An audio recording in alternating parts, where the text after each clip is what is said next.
Hello viewers, welcome back. இன்றைக்கி நாம் kids ஃப்ரெண்ட்லியான எம்மியான recipe ஒன்று பார்க்க போகிறோம். ஒரு cup corn, medium size carrot சாப் பண்ணிக்கோங்க. ஆனியன் 1 கப் எடுத்துக்கோங்க. தென் புதினா கொஞ்சம், கொத்தமல்லி கொஞ்சம் அரைச்சிட்டு வச்சுக்கோங்க. இது எல்லாத்தையும் இப்போ நம்ம ஒரு மிக்சிங் பவுலில் போட்டு ஆட் பண்ண போகிறோம். Every content here is so nutritious, corn and kids friendly also.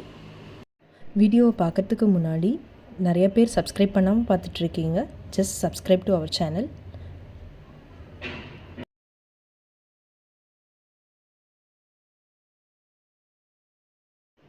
Salt கொஞ்சம் சேர்த்துக்கோங்க, 1 ஸ்பூன்.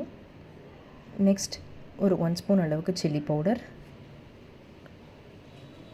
கொஞ்சம் பெப்பர் பவுடர். இது எல்லாத்தையும் சேர்த்து நல்லா ஒரு விஸ்க் வச்சோ இல்லை ஒரு லேடல் வச்சோ மிக்ஸ் பண்ணிக்கோங்க. என்ன ரெசிபின்னு யோசிச்சுட்ருங்க. இந்த மீன் டைம் இதை மிக்ஸ் பண்ணிகிட்டே இருக்கலாம்.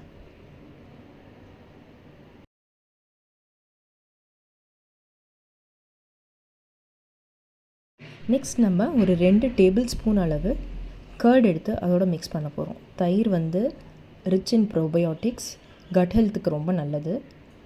நம்ம மிக்ஸ் பண்ணியிருக்கிற எல்லா இன்க்ரீடியன்ட்ஸுமே கேரட், கார்ன், புதினா, கொத்தமல்லி அண்ட் கர்ட் எல்லாமே ரொம்ப கிட்ஸ் ஃப்ரெண்ட்லி ஆகி ஈஸியாக டைஜஸ்ட் ஆகக்கூடிய ஐட்டம்ஸ் அண்ட் அவங்க விரும்பியும் சாப்பிடக்கூடிய ஐட்டம்ஸ். இதையும் நல்லா மிக்ஸ் பண்ணி கொஞ்சம் ஒரு 5-10 மினிட்ஸ் அதை ஊறுறதுக்காக ஓரமாக வச்சுருங்க.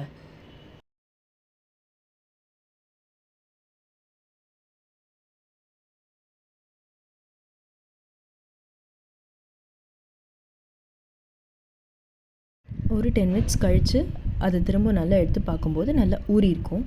ப்ரெட் எடுத்து அது மேலே நல்லா ஸ்ப்ரெட் பண்ணுங்கள். ஸோ நீங்கள் கெஸ் பண்ணியிருப்பீங்கன்னு நினைக்கிறேன், நம்ம இப்போ பண்ணிகிட்ருக்கிறது கர்ட் சாண்ட்விச். ஸோ இது ரொம்ப நேரம் நல்ல சாஃப்டாகவே இருக்கும். லஞ்ச் பாக்ஸ்க்கு ஒரு சூப்பரான ரெசிபி அண்ட் கிட்ஸ் இதை ரொம்ப ஹாப்பியாக சாப்பிடுவாங்க அண்ட் பாக்ஸில் மிச்சம் திரும்ப கொண்டே வர மாட்டாங்க. ஸோ இதை நம்ம இதை மாதிரி செட் பண்ணி வச்சுட்டு ஒரு தவா எடுத்து அதில் கொஞ்சமாக நெய் ஊற்றி இப்போ இந்த ப்ரெட்டை டோஸ்ட் பண்ணி எடுக்க வேண்டியது தான்.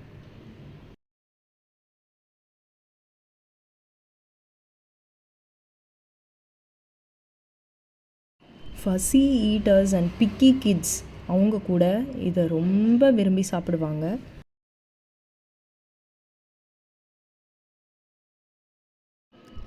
ரெண்டு சைடும் நல்லா ஃப்ளிப் பண்ணி கீ போட்டு எடுங்க. இதை நீங்கள் டோஸ்டர்லேயும் பண்ணலாம்.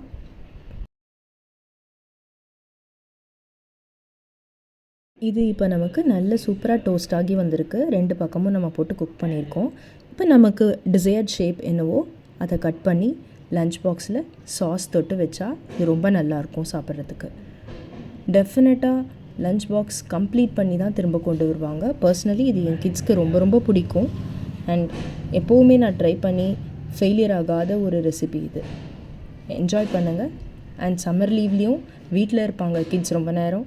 ஸோ என்ன ரெசிபி பண்ணுறதுன்னு யோசிச்சுட்டே இருந்தீங்கன்னா இதை ஒரு நாள் ட்ரை பண்ணி பாருங்கள். டெஃபினட்டாக அவங்க ரொம்ப என்ஜாய் பண்ணி சாப்பிடுவாங்க. நீங்கள் ட்ரை பண்ணிவிட்டு எப்படி இருக்குங்கிறத சொல்லுங்கள். ஸோ பாக்ஸில் பேக் பண்ணுறதுக்கும் ரொம்ப ஈஸியானது. நீங்கள் ட்ராவல் டைம்லேயும் யூஸ் பண்ணலாம். Thank you, bye bye.